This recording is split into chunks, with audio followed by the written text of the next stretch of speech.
I'm Jacob Courtwright, and this is The Locker Room.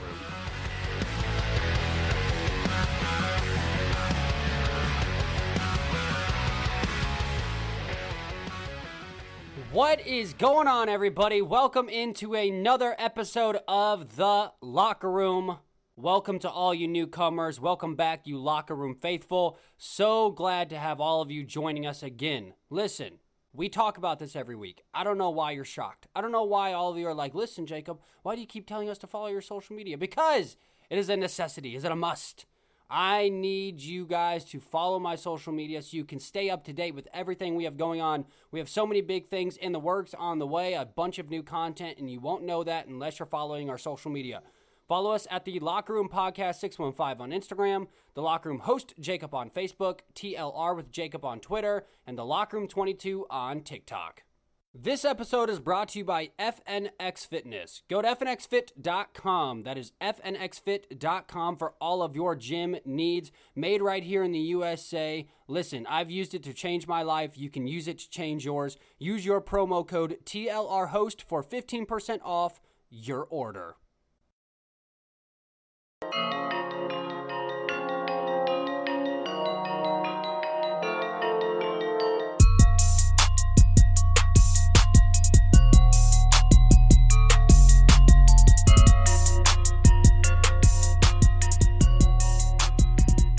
So we've got a full show for you today, but I've got to open up the show, and I'm so disappointed with myself because I've wanted to talk about this subject on the podcast, and I just kind of pushed it back.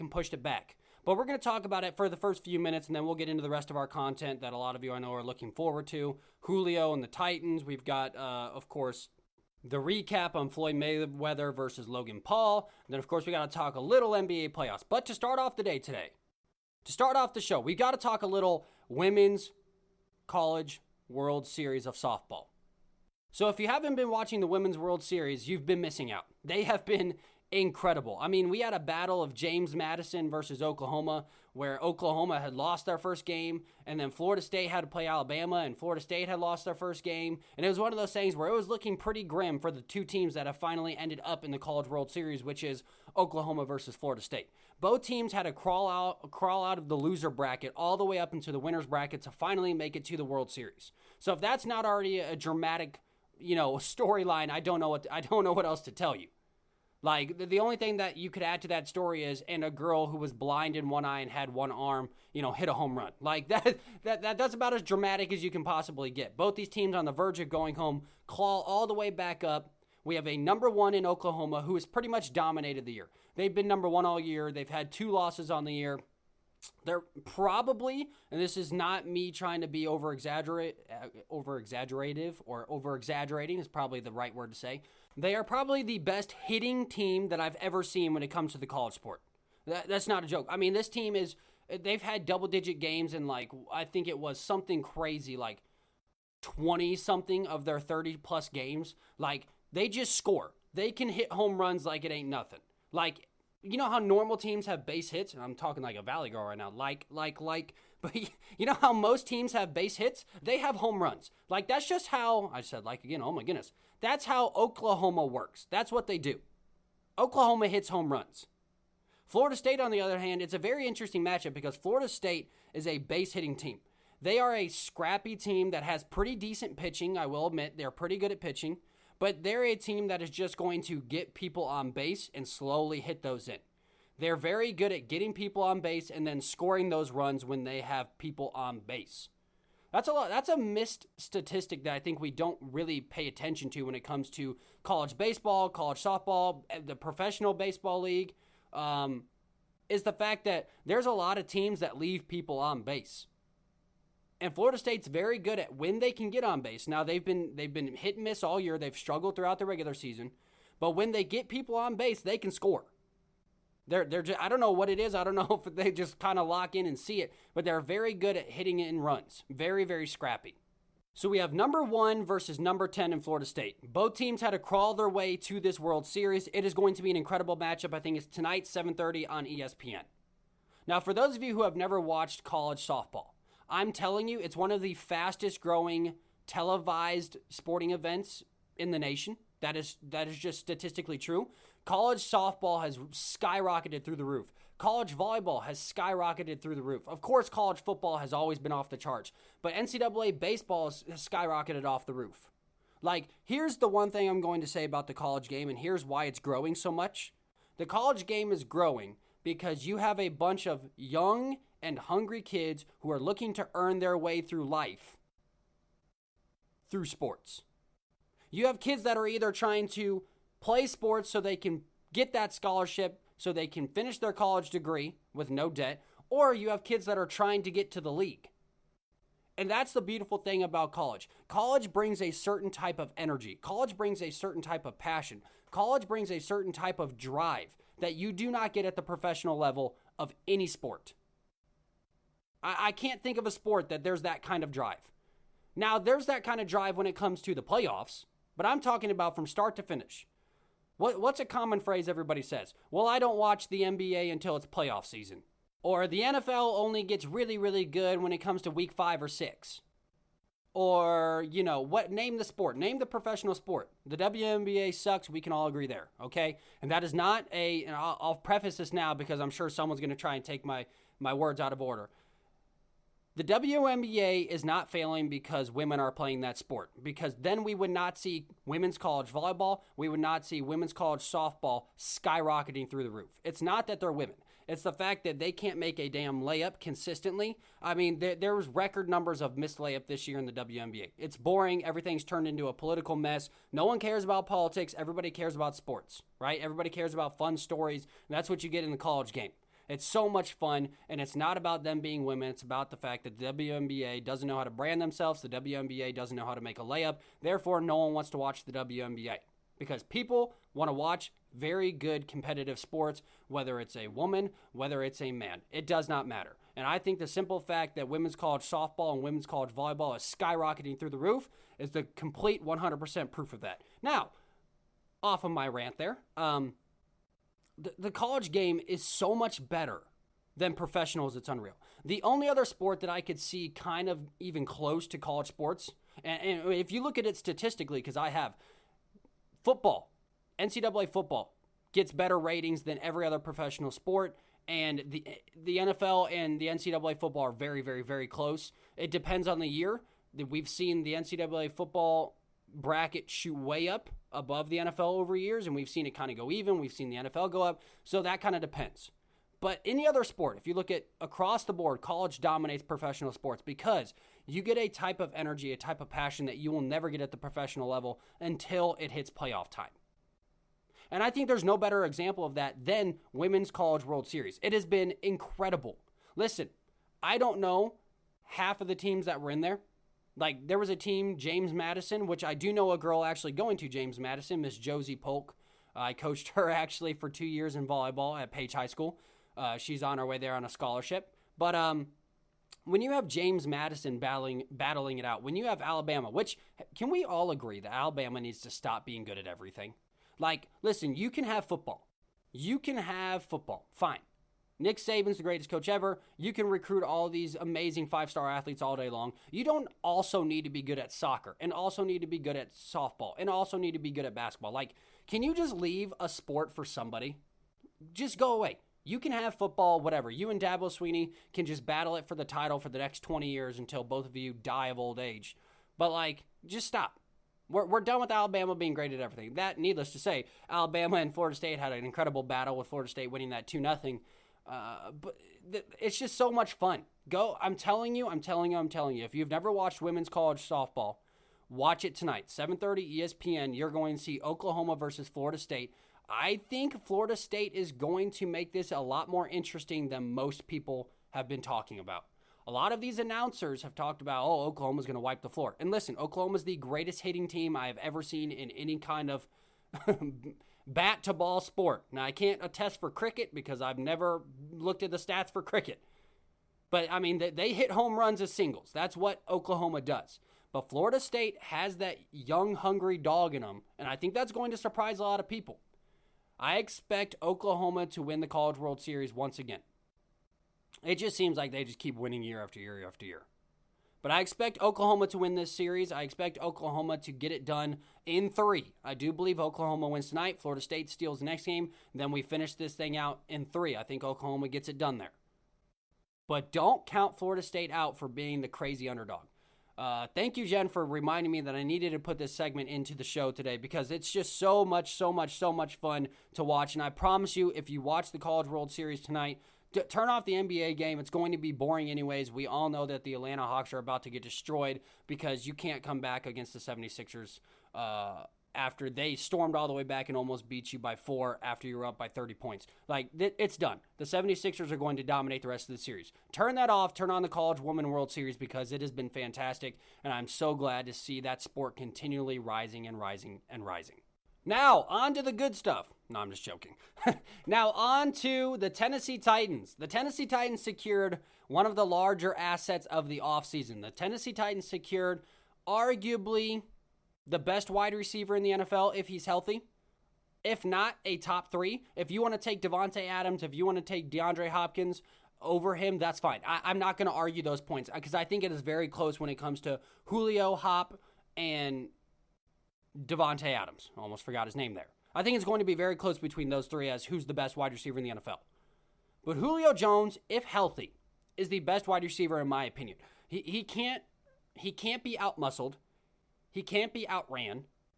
He's got too much of an athletic ability to go up and get a football. Like, this guy is a quintessential. If you talk to the players in the league, and I think that's very important. If you talk to the players in the league, they say the same thing that everybody else does off the field, which is we've never seen anybody like a Julio Jones. He's the best in the game. Now, I'm not saying he's the best all time because there's players like Megatron, Terrell Owens. There's so many wide receivers that we could talk about, and that's a discussion way down the road after Julio's been out of the league for a couple years. But Julio Jones, no matter what you say, no matter what you argue, is a top 3 wide receiver in the NFL. So there's a ton of speculation as to where Julio would go. Everybody knew he was out of the division. He was not going inside the division. That would be dumb. I understand why teams send him away. You don't want to send this guy to the same division and then see him 3 times a year or twice a year and then have him dominate you because he's pissed that you traded him away. I don't understand why everybody's shocked when everybody sends somebody out of the division. Oh, why didn't you trade him to somebody else in the division? Well, hey, dumbass, why would you want to play this guy twice a year? I had that argument with somebody today. Why didn't they trade Julio in the division? There was this team, this team that could have worked. And I'm like, listen, why would you want to play Julio Jones twice a year after trading him? You wouldn't. It's dumb. So I knew he was out of the division. The question was, is he going to New England? Is he going to Tennessee? Tennessee Titans just got an A+ off-season grade. Listen, I told you, I said this come draft night. The Tennessee Titans have got to become more dynamic on offense. The problem I have always had with the Tennessee Titans, and I've argued this for the last 3 years, is there's only so many times you can hand the ball off to Derrick Henry before they just stack 13 people in a box. It feels like 13 people. I know there's only 11. But you stack, it seems like the whole team in the box and just say, all right, pass the ball. And there were times where Ryan Tannehill was very successful at that, and we saw him win games. We saw him lead a team to the AFC Championship. But we all know the defense broke down, and let's put defense aside for right now. But when it came down to it, his numbers dwindled in the playoffs. Why? Because Corey Davis, while he was a very nice number 2 wide receiver, sometimes number 1, depending on the year, he was not a demanding attention wide receiver. A.J. Brown last year came on as a demanding attention wide receiver, but he's not somebody that's going to burn you in between the sticks. He's not somebody that's going to burn you off the line. He is somebody that needs a little bit of time, needs a little bit of open space in order to really open up. Not saying he's not a top 10 wide receiver, because I think he quite possibly, and we'll talk about this later on closer to the season, I think he quite possibly could be a top 10 wide receiver this year going into the season. But A.J. Brown still has, of course, a lot of work to do, and I think a lot of it's in between the numbers. A lot of it's that footwork, learning how to run a better route, being quicker off the break, being quicker off the line. And then, of course, the Titans added Reynolds in the offseason. He's a very nice addition as a number 3 wide receiver, but the Titans were missing a sense of direction on the offensive side of the football. We saw that struggle last year. We saw them hand the ball off, hand the ball off, hand the ball off, hand the ball off, play action, play action, play action, which was great, and it's going to be very successful, but it always ended up putting them in a pinch. They always struggle when it came to 20 yards and in. Why? Because the field got shorter. The defensive backs came up a little bit. Yes, Derrick Henry is great, but you can't keep putting 10,000 miles on his body, it seems like, every single game. They just keep handing the ball off. You can't put 4,000 yards on him in back-to-back seasons and then expect him to still stay fresh at the end of the year, especially if you're going to make a deep playoff run. The Tennessee Titans did exactly what they had to do, which was become dynamic on offense. You now add Julio Jones to that team. And I don't give a damn if Julio Jones is 80% of what he used to be or 70% of what he used to be. The name Julio Jones is going to demand a separate set of eyes. The name Julio Jones is going to turn this Titans offense from a top 15 offense in the league, I should say, with Derrick Henry, to a top 6 offense in the league with Julio Jones. The addition of Reynolds is going to be very nice because he is going to do exactly what he did in LA. Because he had Cooper Kupp on one side, he had Robert Woods on the other, and then he was able to just play in that mid-range, which is exactly what he's going to be able to do at Tennessee. But the addition of Julio Jones cannot continually be disrespected by some morons that are out there. You moron sports reporters that say Julio Jones is washed up. You moron sports reporters that say, well, he's injury prone. He's really not. He's missed a handful of games, and he still averages the most yards per game than any wide receiver. He averages 85 yards a game. And you want to tell me that somebody who has missed only a handful of games, if you really look at it, who is a 1,600 yard a year receiving or wide receiver, who averages the most yards per game in the NFL at 85, is old and washed up because he went to the Titans. Because I didn't hear this bass in a lot of people's voices when they were talking about him with New England. I didn't hear this bass in a lot of people's voices when he was going to go to San Francisco. Listen, I support the Tennessee Titans. Of course, everybody knows I'm a Bears fan at heart. I'm a big Titans supporter, though, because I've been in Nashville so long. I'm 50-50 kind of feels like at this point. And I'm always going to be honest. Listen, I understand the Lakers sucked, and that's a discussion for probably next week because there's just so much to go on the show today. And LeBron James was pathetic, and the Lakers were pathetic, and I'm going to be the first one to say that. But I also did say that a healthy Los Angeles Lakers team would go far, but an unhealthy Los Angeles Lakers team would not go far. Just saying, I did say that. Not saying that I'm going back on what I said, but I did say that a healthy Lakers team is a lot different than an unhealthy one. But anyways, everybody wants to trash the Titans. It's a nice move. I heard this 3 different times on 3 different sports shows today from 3 different reporters.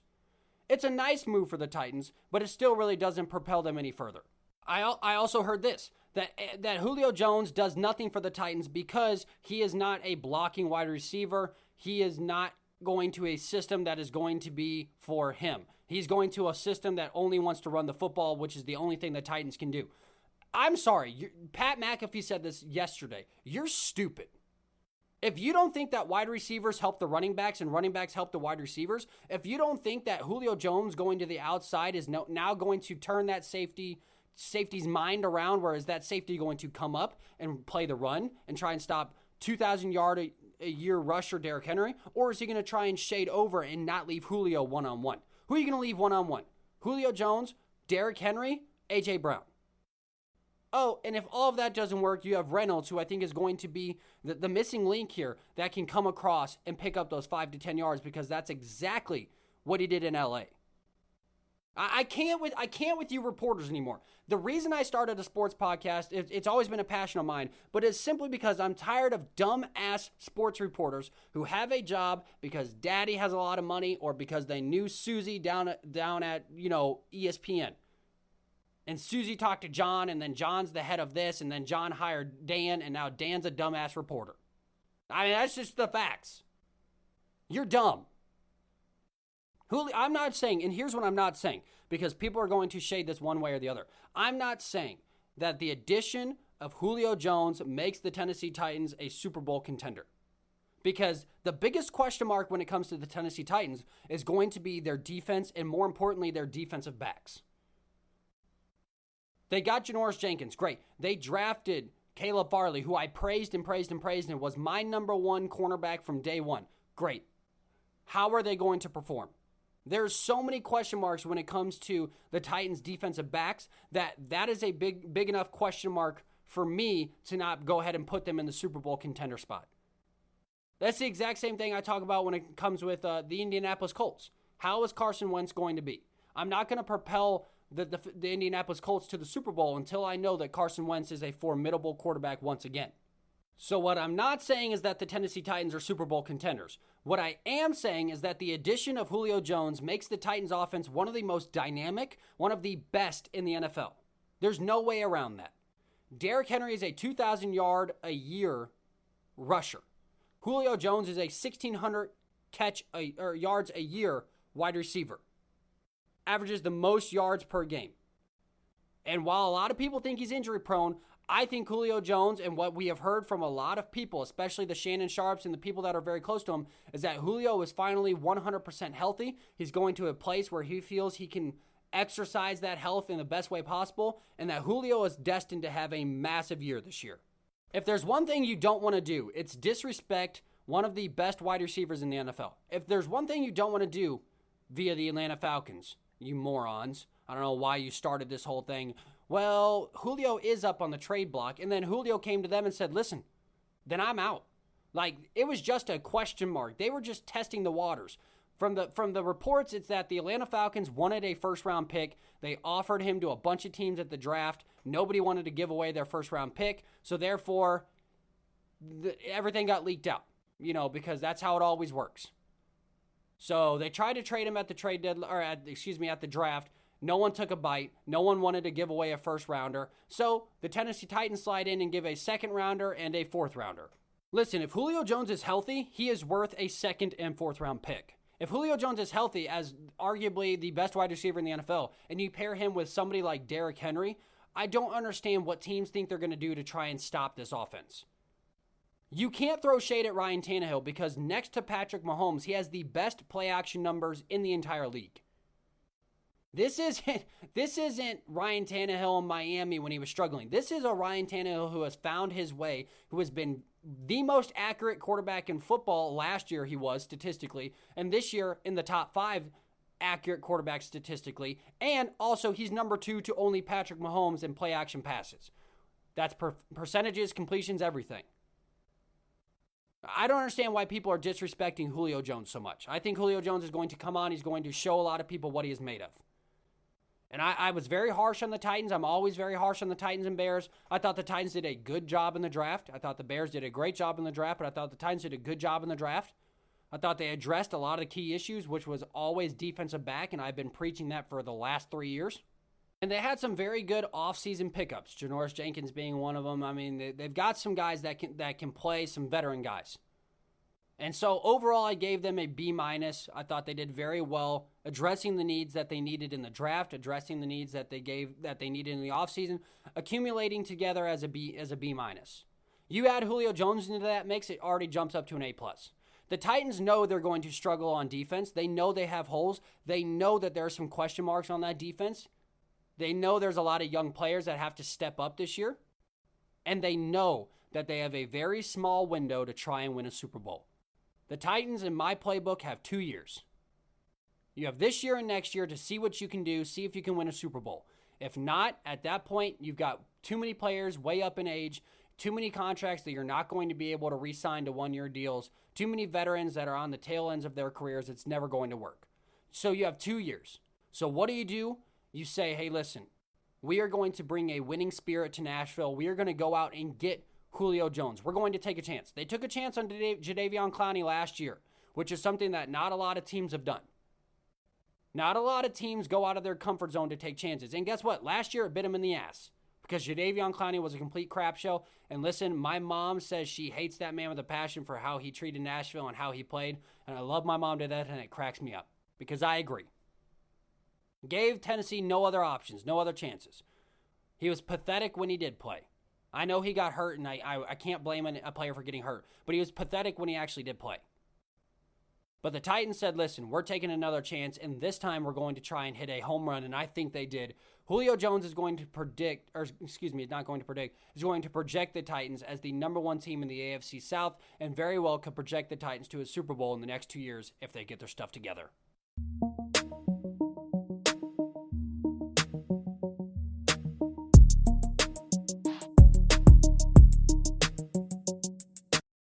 We finally got fight week with Floyd Mayweather and Logan Paul in the books. We finally got the fight that so many people were talking about. Even I was talking about it. Everybody was looking forward to this fight.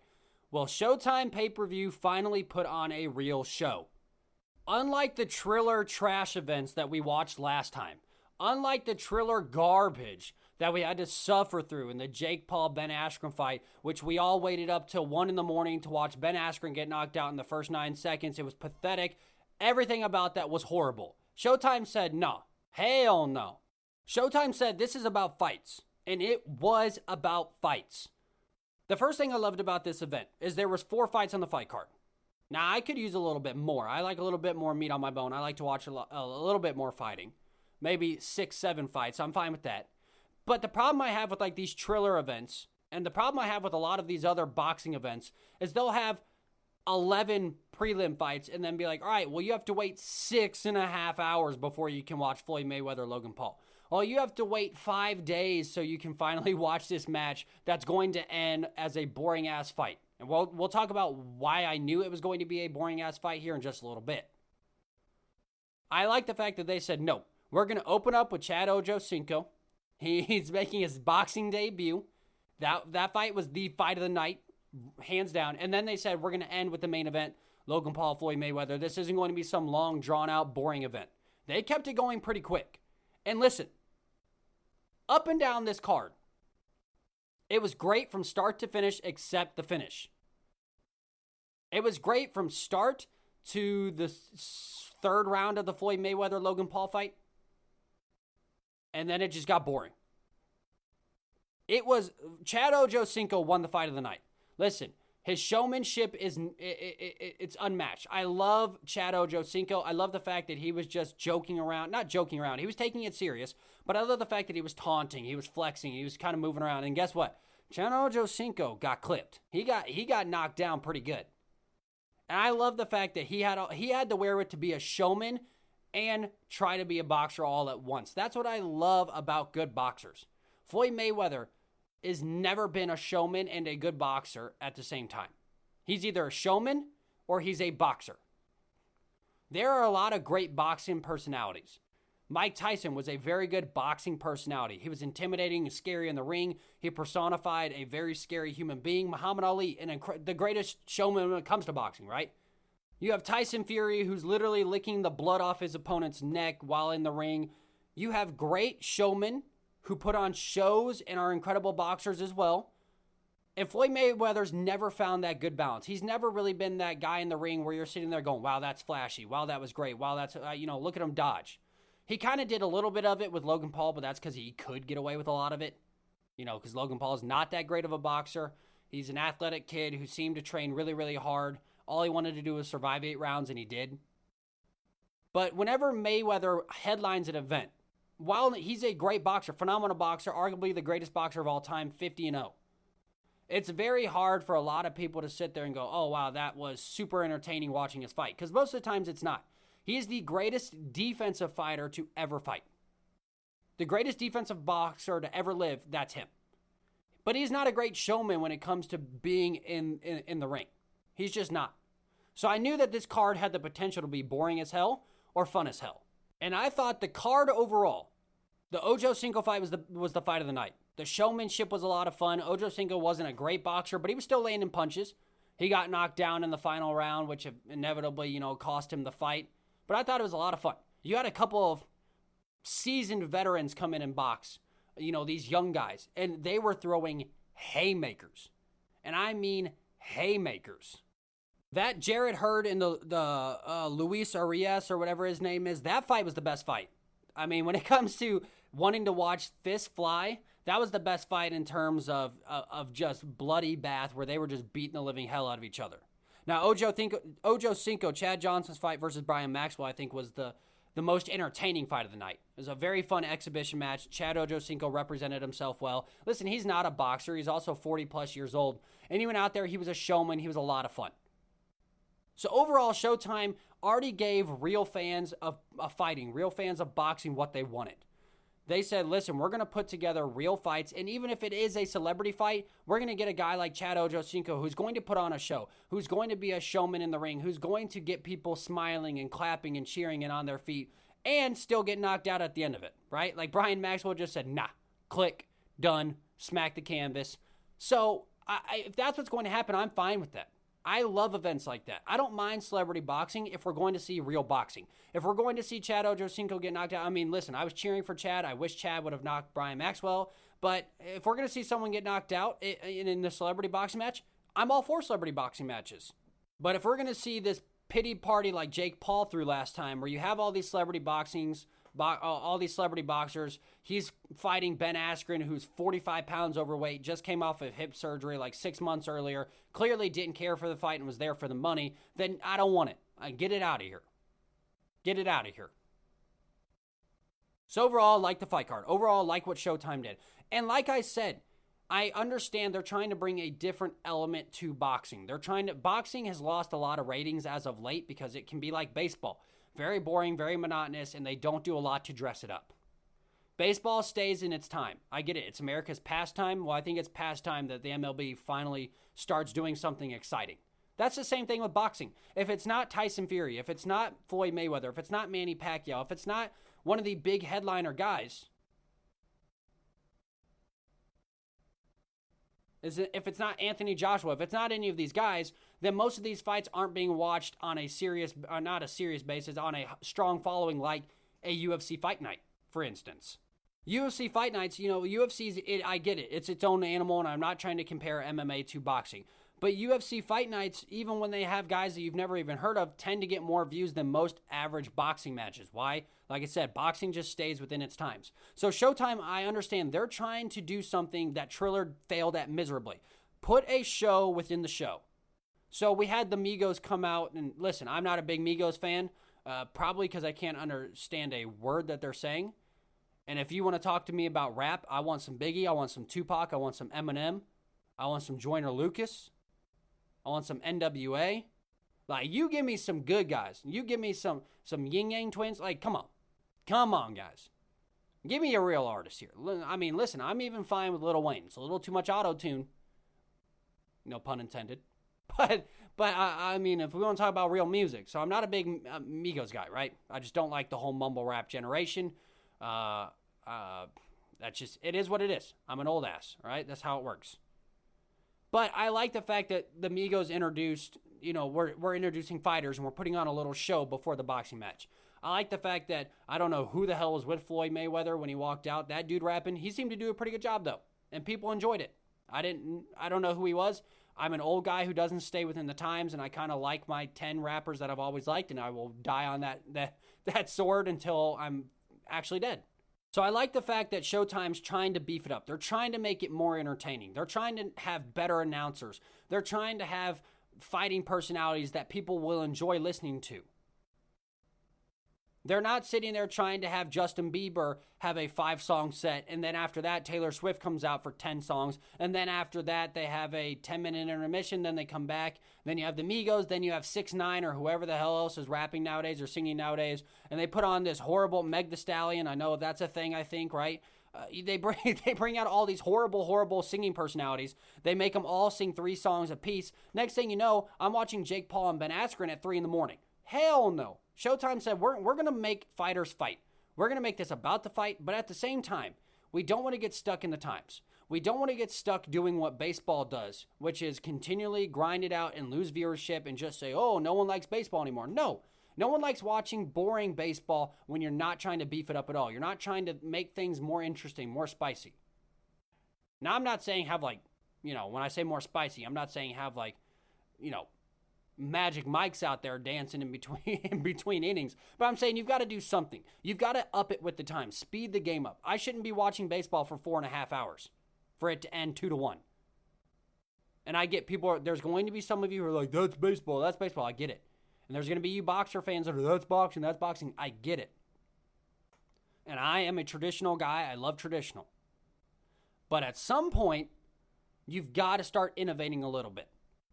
I like the fact that Showtime seems to be innovating a little bit of music, a little bit of I understand you can't have Dave Chappelle come out and start telling, start telling jokes and then be like, all right, and now on to boxing. Like, I understand you need music, and I thought the Migos and whoever the other guy was, they did a good job at being entertaining, but not also taking away from what the main focus was, which was the main event. So good job, Showtime. Good job, Showtime pay-per-view. That's something I would pay money for. Now, let's get to the main fight. So I knew if this fight did not end in a knockout in the first 3 rounds, this was going to be a boring hug fest to finish it out. I knew that this wasn't going to be a 7th round KO by either fighter.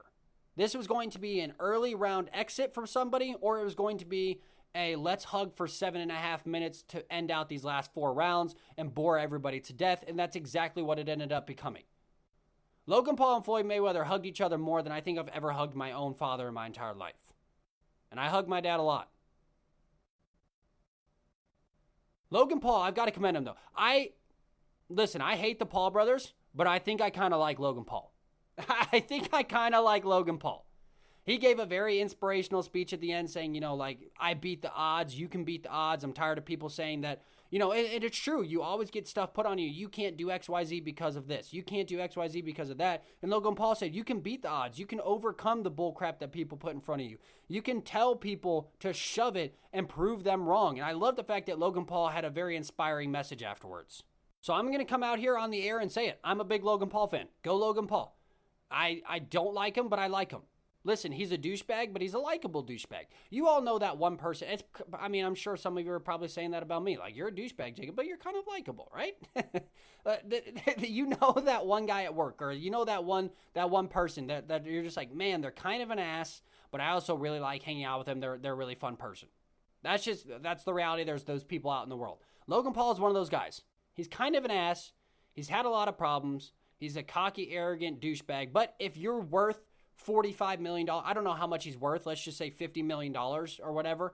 Like, if you're worth $50 million at 27 years old or 26 years old, I don't know how old he is. I think 26 probably. Then I guess I would understand it.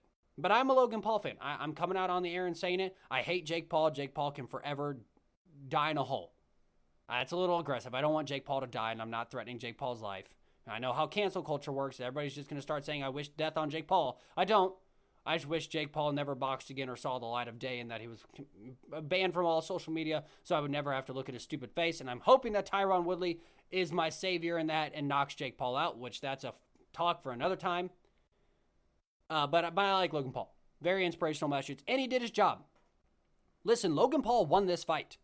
Logan Paul survived 8 rounds with the greatest defensive boxer in history. That's all he had to do. And that boy was exhausted after 4 rounds. What I think made it so difficult for Floyd Mayweather, though, I think it was the size. Floyd Mayweather has never had to punch up at a guy.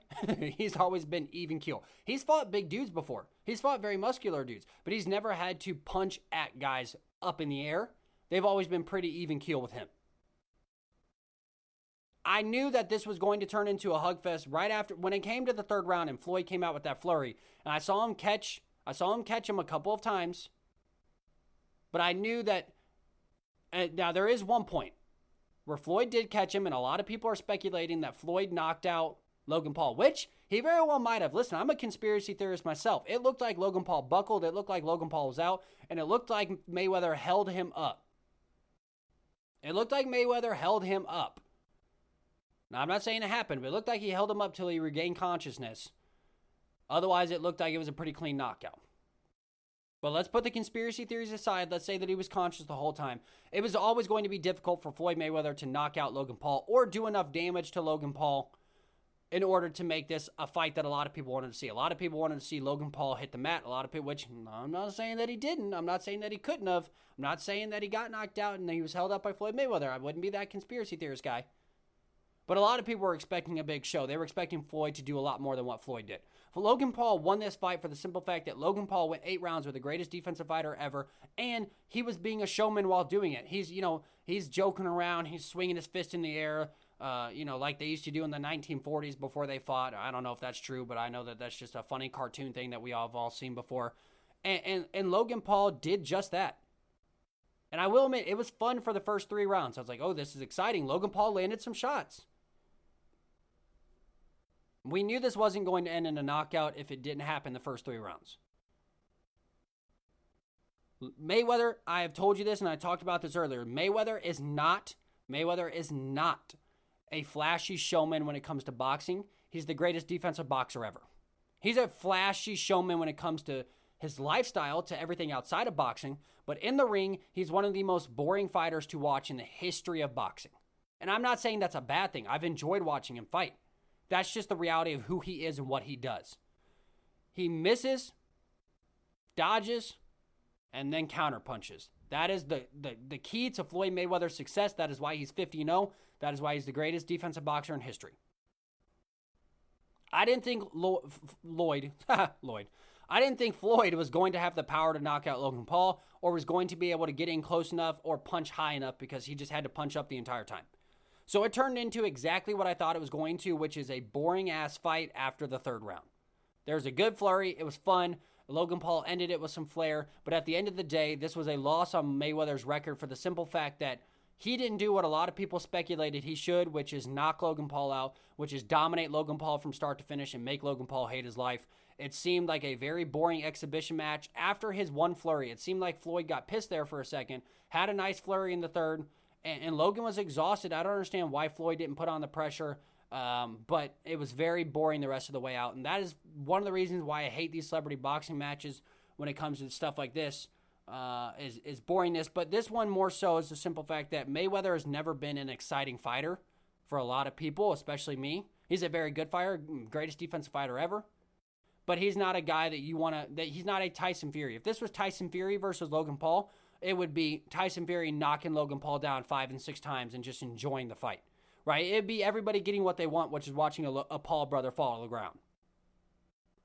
But all in all, if we're talking about technical boxing, if we're talking about actual fighting, of course, Logan Paul lost this fight. Like, let's be honest. Let's get down to the nitty-gritty. Let's talk about just boxing. He won the fight in the sense that he lasted 8 rounds with the greatest defensive fighter ever. Mayweather lost the fight for the simple fact that he didn't do enough spectacular things to really make this fight interesting, and he was kind of owned by a YouTuber when it comes to the simple fact that he didn't do anything that made this YouTuber want to tap out and quit. But if we're talking about real numbers, I scored the fight right along ESPN. It was very similar with them. Floyd landed more shots, more accurate shots. He blocked more shots, defended more. And Logan Paul threw 200-plus shots. Floyd threw 100-plus shots. And Floyd's accuracy was like somewhere crazy in like the 60-something percent. Or not 60%, excuse me. 36%, somewhere crazy like that when it comes to how many punches he threw. Landed like 36 of his 100-something punches. And Logan Paul was like 12%. Out of his like 200 punches, landed like 12% of them. So at the end of the day, if we're talking real boxing, Mayweather, of course, won this match. Logan did not win. Don't let Jake Paul fool you or ruin your minds. Logan did not win this match. He's still not a very good boxer. And Mayweather did what he did, which is he was a defensive fighter, didn't have the strength to knock out Logan Paul, and that's exactly what we got. But good job to Showtime. Good job on finally making a fight card a fight card.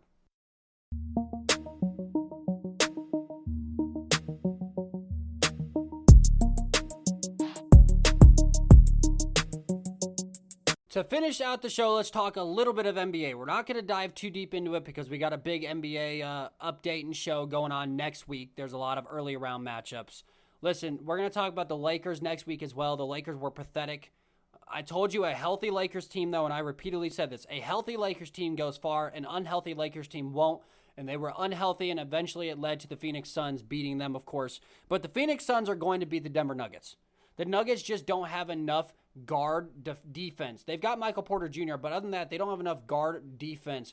They don't have that Jamal Murray that can kind of offset the Chris Paul and Devin Booker tandem. And DeAndre Ayton's playing out of his mind. I mean, incredible playoffs for the Suns. The Bucks are done. I don't see how the Bucks crawl back after being dominated by the Nets. I'm hopping off the Giannis train. I'm tired of everybody saying Giannis is the super greatest star in the world. He is when it comes to the regular season. What have I told you continually about Giannis in the playoffs? Until he can consistently hit a jump shot, Giannis will always be ineffective in the playoffs. Until Giannis can consistently step up and make that three-pointer when they have almost 9 feet of space in front of him, Giannis will never be a superstar in the playoffs. He's an MVP. He's a superstar in the regular season. He is not a superstar in the playoffs. So I'm hopping off the Giannis train. The Bucks, I thought, were going to be able to do it. But it just looks like, and I did not think the Nets were going to look this way, especially with James Harden being out and hurt. It just looks like the Nets are not only the superior team, but the Nets are going to walk away with these NBA Finals. Which I can't tell you how much that pisses me off because I'm tired of these superstars joining up to create these ginormous superstar teams. Like, you shouldn't be able to trade for James Harden. If you all are free agents, if you all can somehow make your way to the same place, I'm fine with that. I'm fine with LeBron James, Dwayne Wade, and Chris Bosh all linking up together because they're free agents. I'm fine with whoever. Name another big three. There's been a bunch of them. The Boston Celtics. I'm fine with all those guys being not traded, but being drafted together or being picked up in free agency. I'm fine with that happening with the Lakers, with all that they've done with Shaq and everything. I'm fine with free agency moves. I'm fine with trade moves that make sense. If you're trading a Shaq to the Lakers or whatever, you trade Kobe back to wherever you're being traded to. Like, I'm fine with fair trade. I'm fine with fair trade. And I'm also fine with teams linking up in the offseason. I can't stand teams like the Nets who just say, oh, well, James Harden's going to bully his way out of Houston, and he's going to make it miserable, and eventually we're just going to trade him to the Nets to form a super team. I think if we get to the point where superstars start bullying their way out, especially in the NBA, you're going to get an NBA that people aren't going to be watching very much of in the near future. But all that aside, the Phoenix Suns are going to beat the Denver Nuggets. The Denver Nuggets don't have enough good wing play. The Bucks are done. I'm off the Giannis train. He's a superstar in the regular season, but I cannot call him a superstar in the playoffs. He needs to be right up there with playoff P. Even though he's had good playoff games, I'm tired of the way playoff G plays. Playoff G's got to learn to hit a damn jump shot, and then I'll give him his respect. When Giannis can hit free throws and jump shots all in the same game, I'll give Giannis his superstar badge back. But for right now, playoff P and playoff G are going to be hanging out next to each other in the pool because the Utah Jazz are going to dominate the Los Angeles Clippers. The Clippers could barely get past the Dallas Mavericks team that only had one player in Luka Doncic. The Jazz are a very good team, and I think if there's ever a year the Jazz are going to be good enough to make it to the Western Conference Final, it's going to be this year. So I've got the Jazz over the Clippers. I think that one's going to be a lot of fun to watch tonight. And then, of course, the Hawks over the 76ers is not going to happen. The 76ers made a furious storm back and almost won the game. Only lost by 4 in the last game after the Hawks were up 30 at one point. 30. I can't make that up. I think the 76ers have snapped back to reality. Well, there goes, I was going to say, there goes gravity, but I couldn't think of anything that rhymed with the Atlanta Hawks. There goes Trae Young's future, right? No, Trae Young is incredible. He's been incredible. Trae Young is on his way to superstardom. In all honesty, these playoffs have been incredible for him. I just don't see if the Hawks struggle to close game one after having a 30-point lead. If the 76ers shoot better than they did last game, which is almost 100% guaranteed, I think there's going to be a very long series for the Hawks. But tonight's the big game. If the 76ers do not win this game, it's game over. You're not taking a 2-0 lead from the Atlanta Hawks. But that is your NBA update. Like I said, we have a ton of NBA coming up next week, and that's the show. That's it. I hope you enjoyed it. This was one of my favorite shows to do. It was a lot of fun. I say that for all my shows, I know, but this one was a lot of fun. I hope you enjoyed it. Listen, if you're new to the podcast, if you're a returning guest, welcome back. And welcome into the show. Follow us on our social media, please. The more following you can do, the better it is for us so we can get the word out there, spread the word. Listen, I have always said this. If you enjoy the podcast, share it with a friend. Follow us on our social media. Once again, guys, I'm Jacob Courtwright. This is The Locker Room.